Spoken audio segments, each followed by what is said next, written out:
The morning shift at Riverside Diner starts like any other Thursday in downtown Chicago. The chrome exterior gleams under gray November skies. Then Gregory Walsh, the manager, starts shouting, "I said out! We don't serve your kind here!" A homeless man, mid-50s, salt and pepper beard, worn military jacket, stands at the counter. He's not begging. He's asking to work for a meal. Destiny Harper, 28 years old, 3 years at this diner, watches her boss grab the man's arm. She knows she should stay quiet. She has a 6-year-old daughter. Medical bills stacking up. 2 bus rides to get here every morning. But when Walsh shoves the homeless man toward the door, something breaks inside her. "Mr. Walsh, stop." 3 words, and in the next 30 seconds, she'll lose everything. What she doesn't know, the man she's about to defend will arrive tomorrow in a Rolls Royce. 4:45 a.m. The alarm screams. Destiny Harper's hand shoots out from under the thin comforter, slaps the phone once. Snooze. She allows herself this one small luxury. 9 more minutes before the day begins. At 4:54, she's up. The apartment is quiet. Aaliyah sleeps in the bedroom they share, her 6-year-old body curled around a stuffed elephant. Braids Destiny redid at midnight last night spread across the pillow. Destiny kisses her forehead, leaves a note with a smiley face on the nightstand. In the bathroom, she checks her bank account while brushing her teeth. Balance, $247.83. Rent due in 11 days, $950. She does the math automatically now. Doesn't even need the calculator anymore. If she picks up the Saturday night shift, the one nobody wants because drunk college kids don't tip, she might cover Aaliyah's inhaler refill and groceries. Might. The medical bills from last month's emergency room visit sit on the kitchen counter. $3,200. The payment plan she negotiated buys her time, but the debt follows her everywhere, like a shadow. Like the hole in her left sneaker she covers with cardboard every morning. She pulls on her uniform, slightly too big, borrowed from another server who quit 6 months ago. The fabric sags at the shoulders. The name tag says Destiny in fading letters. She pins it on anyway. 5:32 a.m. She locks the apartment door behind her. The bus stop sits 2 blocks away. She knows which streetlights flicker, which corners to avoid in the pre-dawn darkness. The first bus arrives at 5:47 if it's on time. It usually isn't. Today, it's 6 minutes late. The ride to the transfer point takes 40 minutes. Then another bus. Another 35 minutes. Then a 10-minute walk to Riverside Diner. Total journey, 90 minutes each way.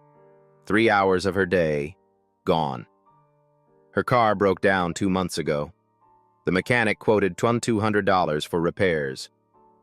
She'd laughed, not because it was funny, because what else could she do?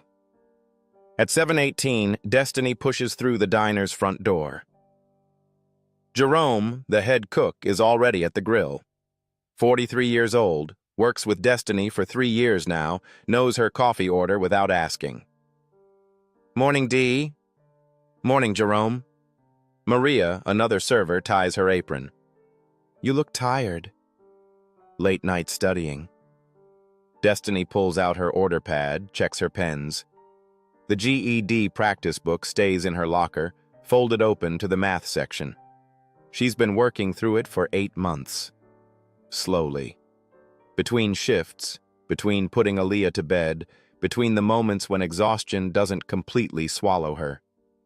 The nursing school brochure lives in her apron pocket. She touches it sometimes during slow moments, reminds herself why she's doing this. Community college, 2 years, then maybe a real job, real insurance, real stability. Maybe. The morning regulars start filtering in. Mr. Peterson, 76, widower, always orders scrambled eggs and wheat toast. Destiny adds extra bacon to his plate when Gregory Walsh isn't looking. Mr. Peterson is getting too thin. Someone needs to make sure he eats. The construction crew from the site down the street. 6 men, same order every day, decent tippers when the job's going well. A teenage girl who ran away from home 3 weeks ago. Destiny doesn't know her name.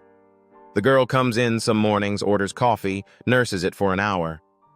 Yesterday, Destiny covered her $4.50 check, paid out of pocket. She keeps a list in her phone. All these small debts to herself. Plans to pay herself back someday when money isn't quite so tight. Her mother's voice echoes in her head, the voice she hasn't heard in person for 2 years since Mama moved to Atlanta to live with Destiny's sister. Baby, kindness costs nothing, but meanness costs everything. Destiny tries to live by that, even when kindness costs $4.50 she doesn't have. 8:45. The morning rush hits full force. Gregory Walsh emerges from the back office. 55 years old, balding, perpetually irritated. He's managed Riverside Diner for 12 years and treats it like his personal kingdom. Every employee is a subject. Every customer, a necessary evil. He spots Destiny refilling Mr. Peterson's coffee. Harper, table 6 needs busing. Yes, sir. And stop giving away free refills. We're not a charity. She bites her tongue. Nods. This is the job. This is survival. You smile, you stay quiet, you keep moving. You don't make waves because waves get you fired, and fired means no rent money, no food money, no inhaler for Aaliyah when her asthma flares up. Destiny has learned to make herself small, invisible, efficient. She's good at it. 9:30, her feet already hurt. The cardboard in her left shoe is bunching up. She'll fix it on her break, if she gets a break. 9:42. The door chimes. Destiny glances up from wiping down table 3. A man walks in, and everything changes. But she doesn't know that yet. Not yet. Right now, she's just thinking, another customer, another order, 47 more shifts until rent is covered. Just 47 more. She can do this. She always does. 9:45 a.m. The Thursday morning rush is thinning out. The temperature outside has dropped to 34 degrees. Freezing rain peppers the diner's windows, turning to sleet. Chicago in November. The kind of cold that gets into your bones. The door opens. Everyone looks up. It's instinct in a place like this. You notice who walks through the door. The man is clearly homeless. Late 50s, maybe 60. White, with a salt and pepper beard that's been trimmed recently.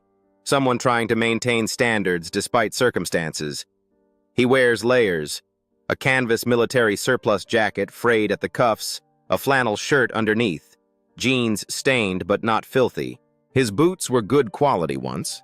Now they're held together with duct tape. But it's what he's carrying that catches Destiny's attention. A worn leather briefcase, the kind executives carry. It doesn't match the rest of him, doesn't fit. And there's something else. A small American flag pin on his jacket lapel. The posture, even hunched against the cold, even exhausted, military bearing. This man served. He approaches the counter slowly, not shuffling, walking with purpose despite obvious fatigue. Destiny sets down her coffee pot. Can I help you, sir? Up close, she notices more. His hands, clean fingernails. He's made an effort, and his eyes, sharp and aware despite the exhaustion. Ma'am. His voice surprises her. Cultured, grammatically perfect. I apologize for my appearance. I haven't eaten in 2 days. I'm not asking for free food. I can wash dishes, take out trash, sweep floors, whatever you need. I need a meal. Before Destiny can respond, Gregory Walsh's voice cuts across the diner. Absolutely not! Walsh storms out from the kitchen, face already red. He's spotted the homeless man and made his decision in under 3 seconds. We don't serve your kind here. Out. Now. The man doesn't move. Sir, I'm offering to work for a meal, not charity. Work. I don't care what you're offering. You're driving away paying customers. Walsh gestures at the half-empty diner. 3 tables occupied. Out. The diner goes quiet. Mr. Peterson stops eating. The construction workers pause their conversation. Maria freezes mid-pour. Everyone's watching. The homeless man stays calm. This isn't necessary, sir. I can work in back. Customers won't even see me. I said out. Walsh grabs the man's arm. That's when Destiny sees it. As Walsh yanks the man's arm, his sleeve pulls up slightly. A surgical scar on his wrist, fresh, maybe 2 weeks old. And the man's hands, they're trembling. Not from cold, not from fear, something else. Walsh starts physically escorting him toward the door. The man doesn't resist, but he doesn't help either. Just lets himself be pushed. His briefcase slips from under his arm, hits the floor. The latch pops. Papers scatter across the diner's tile floor. Destiny sees them. Official-looking documents, a photograph of a woman, and something else. A prescription paper with bold letters she can just make out. Pancreatic cancer stage 4. Walsh kicks the briefcase aside. Papers slide under tables. The man bends to gather them, but Walsh grabs him again. Leave it. Get out. The man's at the door now. Walsh literally pushing him out into the freezing rain. Sleet hammers the pavement outside. The man stumbles, catches himself on the doorframe. And Destiny sees his face. Not anger, not even indignation, just weary resignation.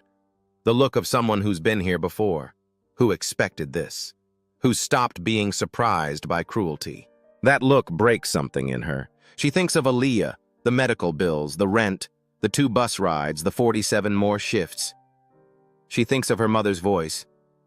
Baby, if you can help and you don't, you're not the person I raised. She sees Mr. Peterson watching, sees the disgust on the old man's face, not at the homeless man, but at Walsh. She sees the construction workers shifting uncomfortably in their seats. She sees Maria's eyes, wide and scared, silently pleading, Don't say anything. We need these jobs. The smart thing is to stay quiet, the safe thing. Destiny has never been good at safe. Mr. Walsh, her voice cuts through the tension. Stop, please. Walsh spins around. The homeless man is half out the door, freezing rain soaking his jacket. Excuse me? Walsh's voice is dangerously low. Destiny's hands are shaking, but her voice stays steady. He asked to work for food. That's not begging. That's dignity. The diner is completely silent now. Even the kitchen sounds have stopped. Jerome stands in the window, spatula frozen mid-air. Walsh takes a step toward Destiny. Get back to your station, now. No, sir. She can hear her own heartbeat, feel her job slipping away with each word. This isn't right. Walsh's face goes darker. You're choosing him over your job? Destiny swallows hard, thinks of Aaliyah one more time. I'm choosing what's right. The words hang in the air. Walsh stares at her. Destiny stares back. The homeless man is still half out the door, frozen, watching this unfold. You're done. Walsh's voice is cold now, controlled. Take off that uniform. You have 5 minutes to clear out. Destiny feels the world tilt. 3 years. 3 years of double shifts and sore feet and smiling through exhaustion. Gone. Her hands move to her apron. They're shaking so badly she can barely untie the strings. The nursing school brochure falls out, flutters to the floor. Mr. Peterson stands up. Greg, you can't just... Stay out of this, Peterson. Walsh doesn't take his eyes off Destiny. Harper, you have 5 minutes. Maria is crying quietly at the coffee station. Jerome has disappeared into the back. Destiny could beg, could apologize, could say she didn't mean it. She doesn't. Instead, she reaches into her purse, pulls out her wallet. $23. Her gas money for the month. Except she doesn't have a car anymore, so really it's bus fare. It's groceries. It's the difference between eating and not eating next week. She walks to the register. I'd like to order breakfast. To go. Walsh's eyes narrow. You can't. I'm a customer now. She meets his gaze. You refusing to serve me? The tension crackles. Jerome reappears in the kitchen window, looks at Walsh, looks at Destiny, starts cooking without waiting for approval. Full breakfast, Destiny says clearly. Scrambled eggs, bacon, wheat toast, coffee, orange juice. She counts out the bills. $23 exactly. Walsh doesn't move, doesn't speak, just stares at her with pure hatred. Jerome works fast. Eggs on the grill, bacon sizzling, toast popping. He plates it like he's preparing for a food critic, everything perfect, generous portions. 4 minutes later, he slides the plate across the counter. Destiny picks it up, adds napkins, silverware, a bottle of ketchup from the condiment station, full service. The same dignity she gives every customer. She walks past Walsh without looking at him. The homeless man is still at the door, still half in, half out. Freezing rain soaks his shoulders. Sir? Destiny's voice is gentle. Please sit. She gestures to the corner booth, the same booth where she usually sits during her breaks. The man's eyes are welling up. Miss, you just lost your job for me. You didn't have to... Sit. Eat. You said you haven't eaten in 2 days. She sets the plate down, arranges the silverware, pours the orange juice into a glass, treats him exactly like she treats Mr. Peterson, like she treats the construction workers, like she treats every single person who walks through that door, like a human being. The man sits slowly, stares at the plate like it's a miracle. His hands are shaking worse now. He picks up the fork but can barely grip it. What's your name, miss? Destiny Harper. He sets down the fork, extends his hand formally. Destiny, I'm Harrison Bennett, and I will never forget what you just did. His handshake is firm despite the trembling. He holds eye contact, intense, meaningful. Something in his bearing shifts. For just a second, Destiny sees someone else beneath the worn clothes, someone who once commanded rooms. Then it's gone. Please eat, she says softly, before it gets cold. Harrison picks up the fork again, cuts into the eggs, takes a bite, closes his eyes. This is... His voice breaks. Thank you. Destiny nods, turns to go collect her things. Time's up, Harper. Walsh looms behind her. Out. She heads to the break room. Her hands have stopped shaking. She feels oddly calm now. Decided. In her locker, a photo of Aaliyah taped to the inside door, gap-toothed smile, holding up a crayon drawing, an extra pair of socks for long shifts, the GED study book, bookmark on page 247. She takes the photo, leaves everything else. Maria catches her in the hallway. Destiny, I'm so sorry. I wanted to say something, but it's okay. And Destiny means it. You have kids too, I understand. What will you do? Figure it out. Destiny hugs her. I always do. She walks back through the diner. Harrison is finishing his meal, eating slowly, savoring every bite. He's gathered his papers back into the briefcase. When he sees her approaching, he stands, pulls crumpled bills from his pocket, maybe $8. Please, take this. It's all I have, but your job... No. Destiny's voice is firm but kind. You needed that meal. You earned it by being willing to work for it. But you lost everything because of me? I lost a job. There are other jobs. She's not sure she believes this, but she says it anyway. You take care of yourself, Mr. Bennett. Harrison stares at her, something profound in his expression. You have a daughter? The question surprises her. Yes, Aaliyah. She's 6. Then you didn't lose everything. His voice is thick with emotion.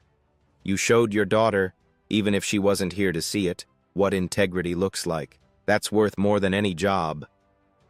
Destiny's throat tightens. I should go. Wait. Harrison carefully picks up his briefcase, opens it, pulls out a business card, looks at it, then tucks it back in. Instead, he says quietly, Miss Harper, can I tell you something? Of course. I came here today planning to give up. On everything. I had my reasons. He glances at his briefcase, at the medical papers visible inside. But you just gave me a reason to keep going, even if just for a little while longer. Destiny doesn't fully understand, but she feels the weight of it. Then I'm glad I could help. Harrison extends his hand again. She shakes it. I will see you again, Destiny Harper. I promise you that. She doesn't know what he means, assumes it's just words, the kind people say when they're grateful. Take care, Mr. Bennett. She walks out into the freezing rain. November sleet hits her face, soaks through her thin jacket. She doesn't have an umbrella. Didn't think she'd need one. Usually she's inside the diner until 11 p.m. The bus stop is 3 blocks away. Behind her, inside Riverside Diner, Harrison Bennett watches her go through the window. Then he pulls out his phone. Not a cheap burner. An iPhone. Latest model. The kind that costs over $1,000. It doesn't match his appearance at all. He pulls up a contact, hits dial. Sarah, it's me. I found her. The person we've been looking for. He pauses. Her name is Destiny Harper, and I need you to get me everything. Employment records, financial situation, family status, discreetly. He ends the call, looks at the business card in his briefcase. Harrison Bennett, CEO, Pinnacle Industries. Then he looks back out the window, but Destiny is already gone, disappeared into the Chicago rain. 4 months, he whispers to himself. I have 4 months to get this right. The first bus is late, 12 minutes late. Destiny stands at the shelter, soaked through, watching traffic blur past in the rain. Other people huddle under the plexiglass roof. Nobody makes eye contact. Chicago protocol. Her phone buzzes. Text from Maria. Gregory's bragging about firing you. Says you were insubordinate. I'm so sorry. Destiny doesn't reply. What would she say? The bus finally arrives. She finds a seat by the window, watches the city streak past through rain-blurred glass. Her mind is blank. Not thinking, not feeling, just numb. 2 transfers. 90 minutes. She's still in her uniform. Forgot to change. A few passengers glance at her, then look away. At 2:30 p.m., Destiny climbs the stairs to her apartment. 3rd floor, no elevator. Mrs. Wilson, her elderly neighbor who watches Aaliyah, opens her door. Destiny? Everything okay, honey? Change of plans. Thank you for watching her. Destiny counts out $15. Her last $15. Now she has $8.83 to her name. Inside the apartment, Aaliyah is coloring at the kitchen table. Mama? She jumps up, gap-toothed smile. You're home early. Special day, baby. In the bathroom, Destiny peels off the damp uniform, puts on sweatpants and an old t-shirt, stares at herself in the mirror. 28 years old, single mother, just lost her only source of income. She makes mac and cheese for lunch, the box kind. Aaliyah chatters about school, about her friend Emma's birthday party next week.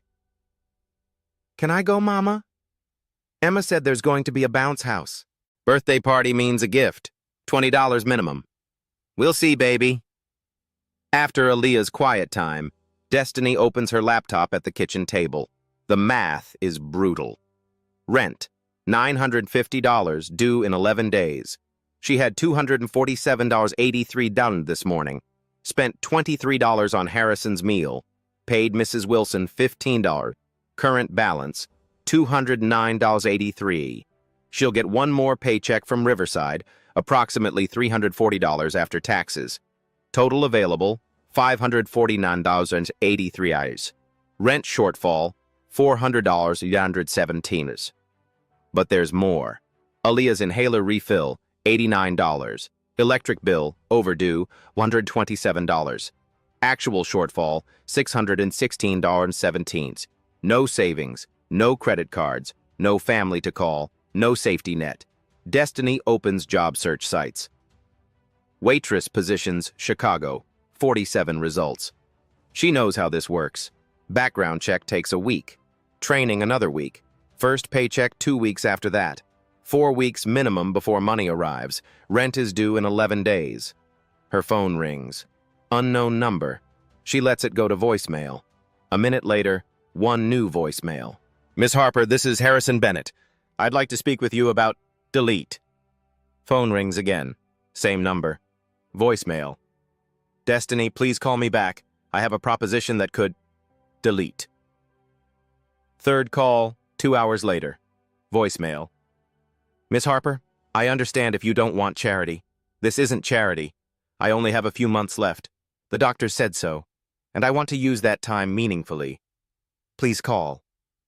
Her finger hovers over the delete button. A few months left. She remembers the prescription paper. Pancreatic cancer, stage 4. She remembers his hands shaking, the surgical scar. She remembers, you gave me a reason to keep going. For a long moment, she stares at her phone, then deletes the message. Pride is a luxury when you're drowning. She knows that. But something in her resists. She didn't help him for a reward, didn't defend him for payback. The moment you expect payment for kindness, her mother used to say, it stops being kindness. Destiny closes her laptop, opens her notebook. Action items. 1. Apply to 10 restaurants tomorrow. 2. Call landlord. Request extension. 3. Food bank. Thursday. 4. Sell TV. $80 maybe. 5. Temp agencies. Her handwriting is steady despite the exhaustion. She's been here before. Not this bad, but close. Survived then. Will survive now. On the refrigerator, Aaliyah's drawing. Stick figures holding hands. Me and Mama in crayon. We'll be okay, baby, Destiny whispers. Mama's got this.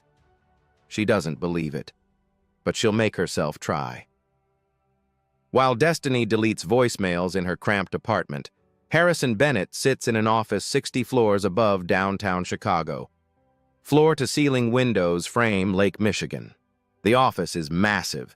Minimalist furniture, abstract art, the kind of space that whispers wealth. The nameplate on the door reads, H. Bennett, Chief Executive Officer, Pinnacle Industries. But the desk tells a different story. Medical files stacked high, prescription bottles lined up, a calendar marked with doctor appointments, each circled in red. His assistant, Sarah Carter, sits across from him. 52, worked with Harrison 23 years. Are you sure about this? Sarah's voice is gentle. You should be resting.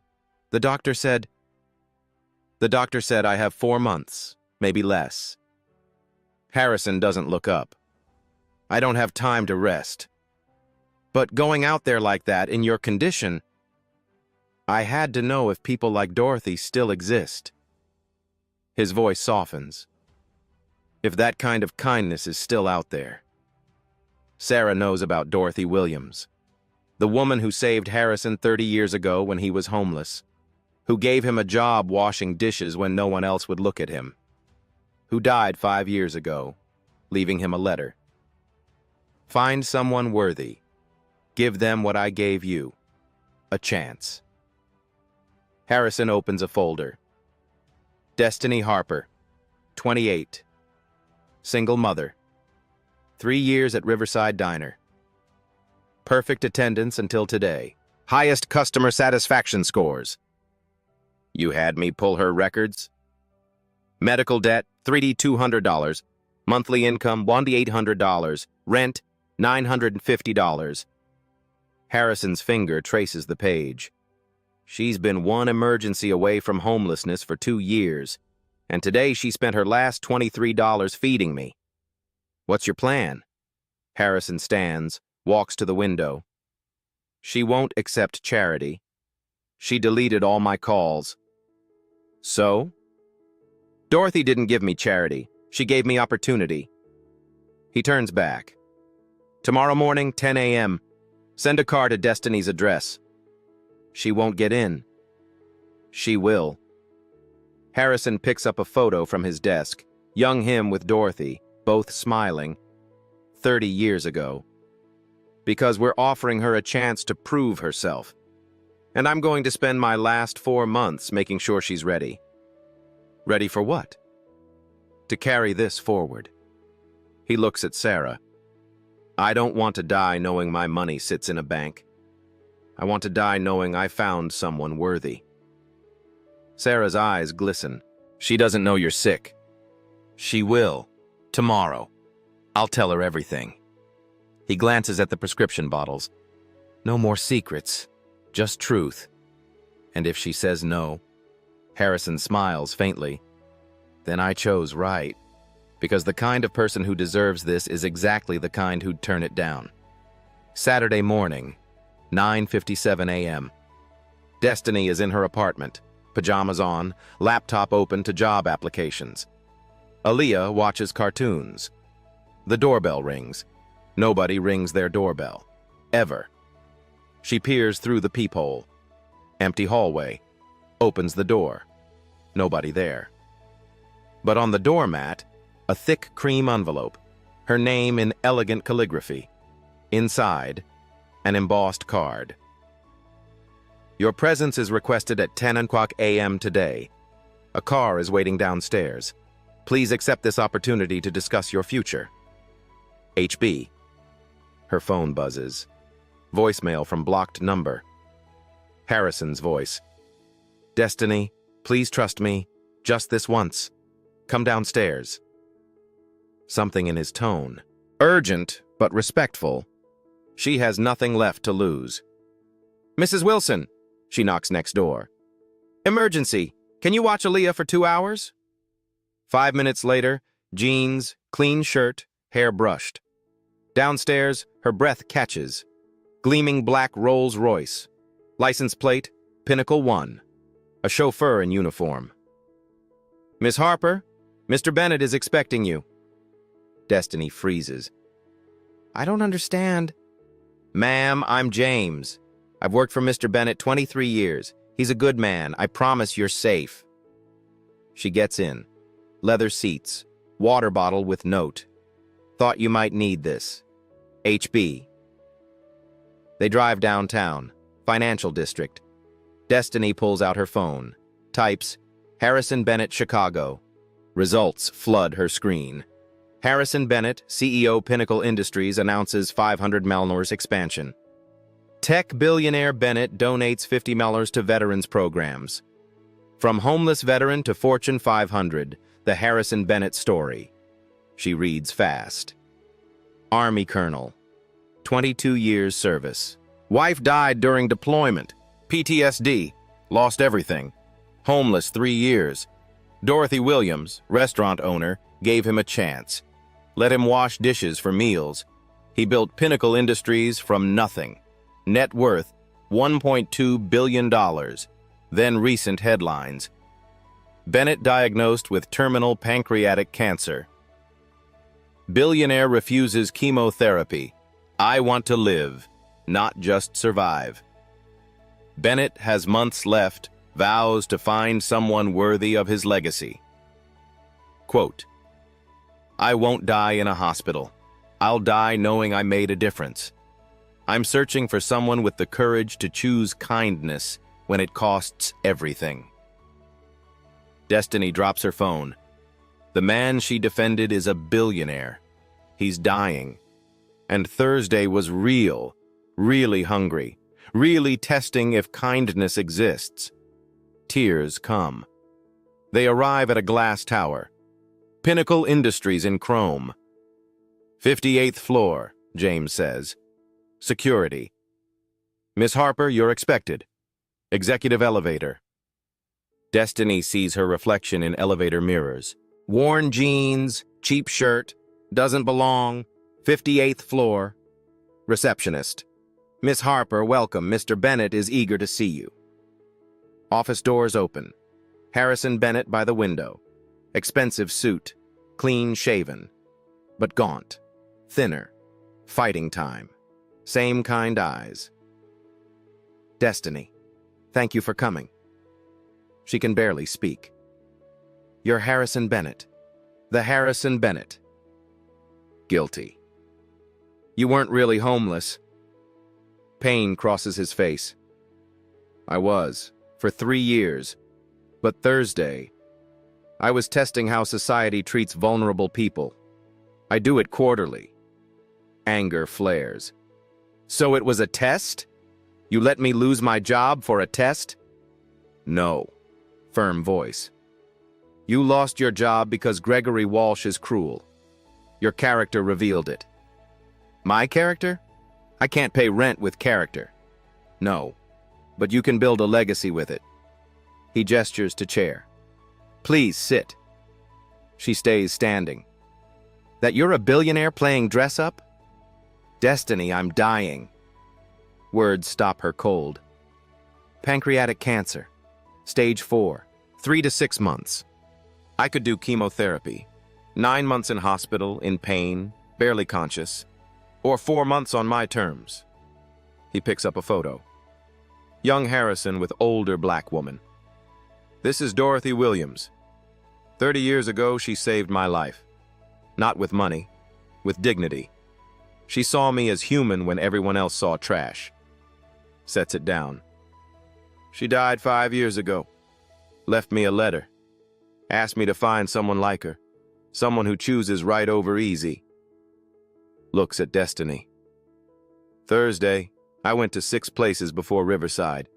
Got thrown out everywhere. Nobody cared. Then I met you. Voice breaks. You had $8. You spent 23, money you didn't have, feeding a stranger, then sacrificed your job for principle. That's not just kindness, that's moral courage. Thursday, you answered my question. Does someone like Dorothy still exist? Step closer. You do. You're exactly who I've been searching for. Destiny's head spins. What are you saying? I have 4 months left. I want to spend them teaching you everything I know, preparing you to carry forward a legacy bigger than both of us. Silence. City below. What legacy? Dorothy didn't give me charity. She gave me opportunity. A job. A partnership. Eventually, I inherited her restaurant when she died. That became my foundation. He opens folder. Heritage Foundation. Created in Dorothy's honor. Identifies people who demonstrate extraordinary character. Offers them life-changing opportunities they have to earn. I'm opening a division. Community Investment and Social Enterprise. Chicago branch. I need someone to run it. Not someone with an MBA. Someone who understands struggle. Someone who sees people others ignore. Starting salary, $85,000 annually, plus full health insurance for you and Aaliyah, plus GED completion and college tuition, 6-month probation working alongside me, learning the business. Destiny can't process. $85,000, but there's a catch. Harrison's expression serious. Your first assignment? Fix Riverside Diner. I purchased it yesterday. Gregory Walsh has been terminated. 16 staff members need leadership or they lose their jobs. You have 2 weeks to create a management plan. If you fail, Diner closes. You fail probation. She stares. That's impossible. You've managed poverty, single motherhood, and dignity in impossible circumstances. You can manage a diner. He slides contract across desk. I'm not offering charity, Destiny. I'm offering you the hardest opportunity of your life, and I have 4 months to prepare you for what comes after I'm gone." Her hand shakes, reaching for the pen. "Why me?" "Because when you had nothing, you gave everything. That's who deserves this." She signs. Date: November 12th, 2024. Everything just changed. Destiny stares at her signature on the contract. Her hand is still shaking. Harrison sits across from her, not behind his desk, but in the chair beside her. Deliberate equality. "I know this is overwhelming," he says quietly. "So let me be very clear about what happens next." Destiny nods. Can't quite find words yet. "Monday morning, you start. That's 2 days from now. Your office is on the 56th floor. Sarah will give you the tour, introduce you to your team." Team? 3 people. Small but capable. They'll help you navigate corporate systems, financial reports, all the administrative work. But the vision, the strategy, the heart of this, that comes from you. He slides a folder across. Complete files on Riverside Diner, staff records, financial statements, 30 days of revenue data, supplier contracts, everything you need. Destiny opens it. Pages and pages of numbers, names, details. Her stomach tightens. "I've never managed anything." "You've managed survival." Harrison's voice is firm but kind. "You've managed to keep your daughter fed, housed, and happy while working double shifts and studying for your GED. You've managed to maintain your integrity when it would have been easier to look away." He leans forward. "Management isn't about spreadsheets, Destiny. It's about people. And you understand people better than anyone I've met. But the diner is failing. Has been for 2 years. Walsh ran it into the ground through cruelty and incompetence. Staff turnover is high. Customer satisfaction is low. Revenue is down 38% from 5 years ago." Harrison pulls out a graph. Red line trending downward. "Without intervention, Riverside closes in 3 months. 16 people lose their jobs. A neighborhood institution disappears." The weight of it settles on Destiny's shoulders. "Your job is to save it. You have 2 weeks to present me with a plan. Then you execute that plan. If the diner isn't profitable within 6 months, we close it. And I fail probation." "Yes." Destiny looks at the numbers, thinks of Maria, of Jerome, of Mr. Peterson and the construction workers and all the regulars who've been coming to Riverside for years. "What if I can't do it?" Harrison doesn't sugarcoat. "Then you can't. And you'll go back to job hunting, but with 6 months of corporate experience on your resume and a reference from me. You won't be worse off than you are now. But 16 people will be." "Yes." He holds her gaze. "That's the weight of leadership, Destiny. Your choices affect other people's lives. It's terrifying. It's also why it matters." She takes a breath. "Okay. What else?" "Your salary starts Monday. First paycheck in 2 weeks. I'm advancing you $2,000 today to cover immediate expenses, rent, Aaliyah's medicine, whatever you need. It's not a loan. It's part of your compensation package." Tears threaten again. Destiny blinks them back. "I don't know what to say." "Say you'll work harder than you've ever worked. Say you'll ask for help when you need it. Say you'll be honest with me, even when it's difficult." "I will." Harrison stands, walks to window. "There's something else you need to understand. I'm dying, Destiny. That's not metaphor. By March, maybe April, I'll be gone." The reality hits fresh. This man, this powerful, brilliant man, has months. "The chemotherapy might buy more time, but I'd spend it in hospital beds, barely conscious, in constant pain. I chose quality over quantity." He turns back. "Which means we have 4 months, maybe less, to prepare you for what comes next." "What comes next?" "After I'm gone, Heritage Foundation continues. The board will run Pinnacle Industries. But heritage, the mission, the vision, needs someone who understands it in their bones, someone who's lived it. He sits back down. I'm putting 40% of my shares into Heritage Foundation. You'll sit on the board.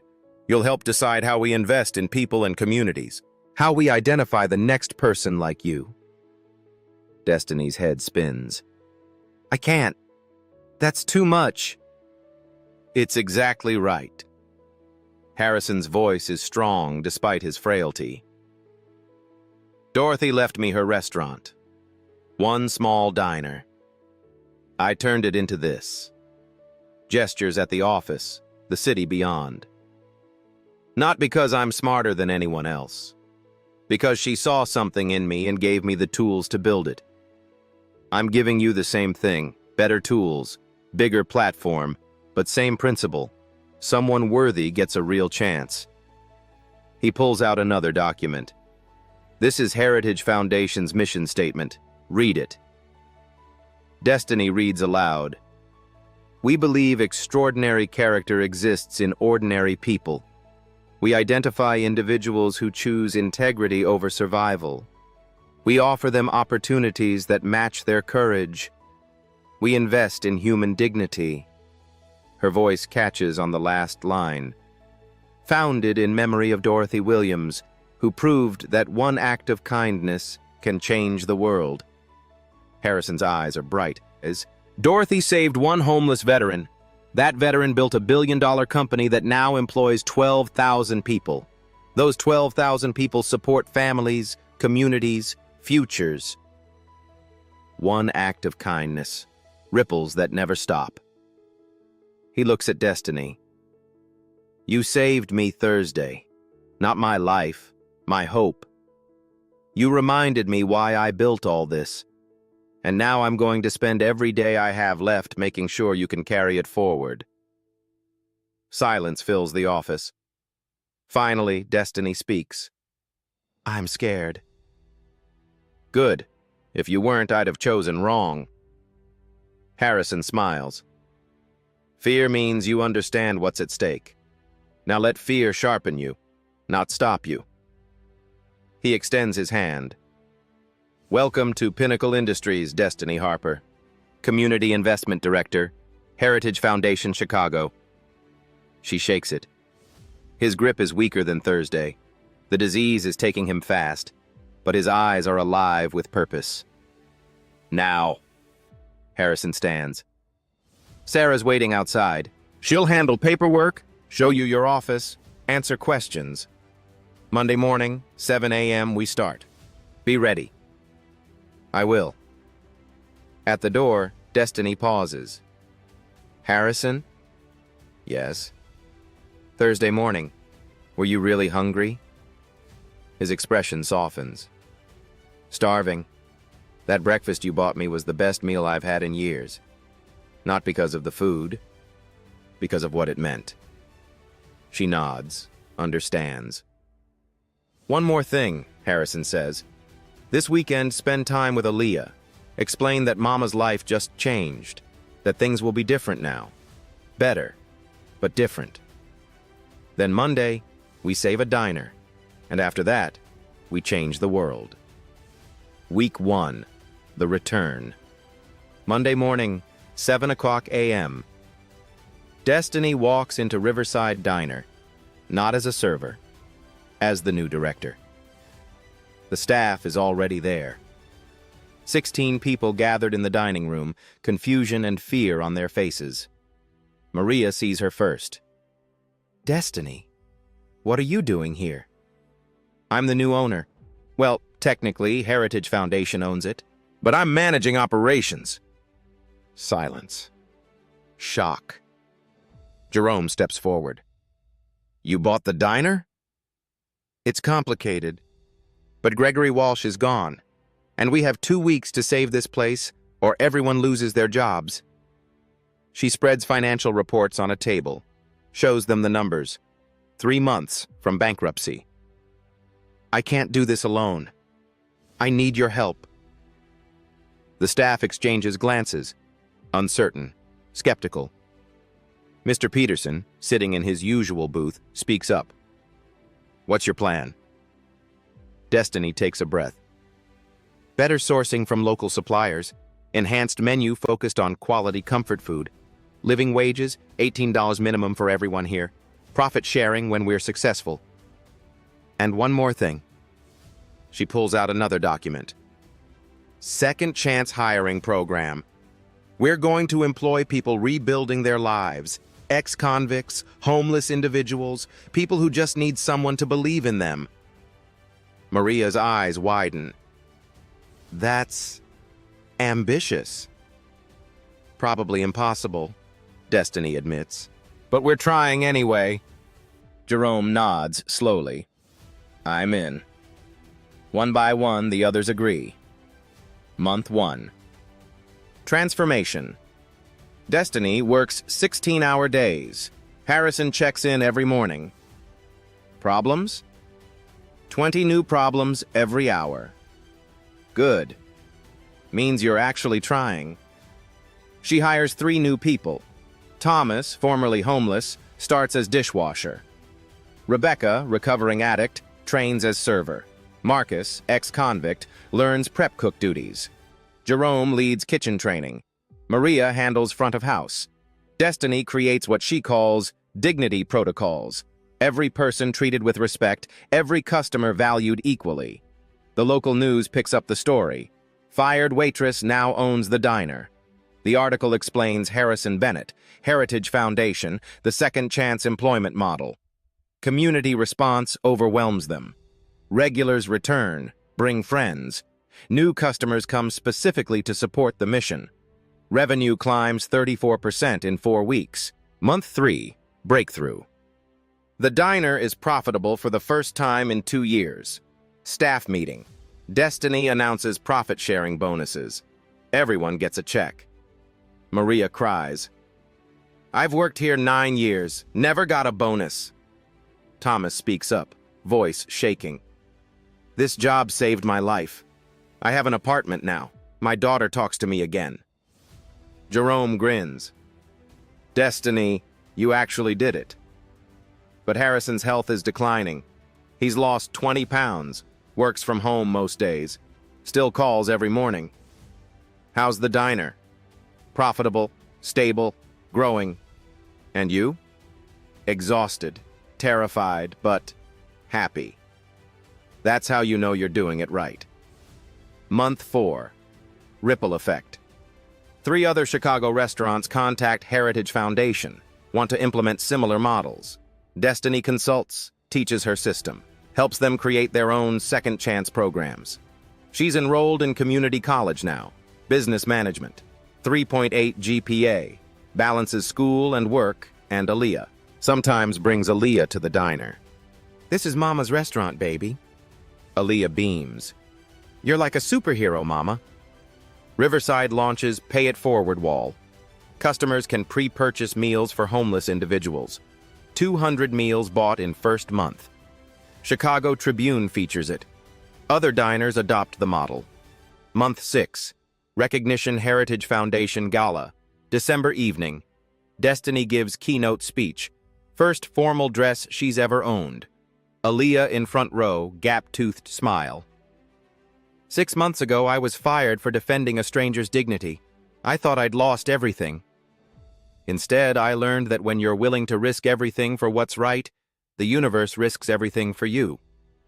Harrison Bennett didn't give me charity. He gave me a mirror that showed who I could become. Now Heritage Foundation has helped 47 individuals find employment and dignity. That stranger I defended turned out to be the man who would change my life. But the truth is, I changed my own life. He just opened the door. The audience stands. Applause fills the ballroom. Harrison watches from backstage, too weak to stand for long. Sarah beside him. You were right about her, Sarah whispers. No, Dorothy was right. Character always wins. I just had to find someone worthy of betting on. Results. 6 months after Destiny signed that contract. Riverside Diner, 340% revenue increase. All 16 original staff retained. 8 new employees hired. Heritage Foundation. Chicago, 47 job placements, 89% retention rate after 6 months. Destiny's finances, from $15,000 debt to $23,000 positive net worth. Community impact. 3 other businesses adopted the model, 500+ free meals provided. Aaliyah's medical bills, paid in full.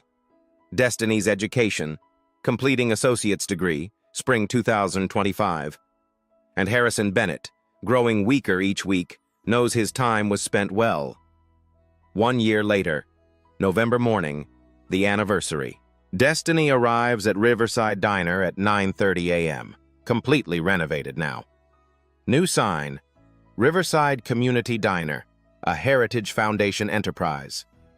Underneath, where everyone deserves a seat at the table.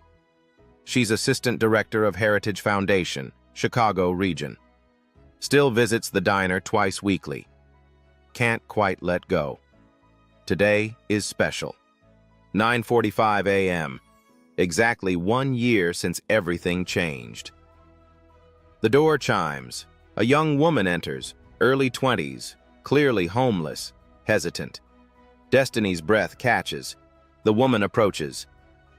"Ma'am, I'm sorry to bother you. I haven't eaten in 2 days. I can wash dishes, clean tables, whatever you need. I'm not asking for free."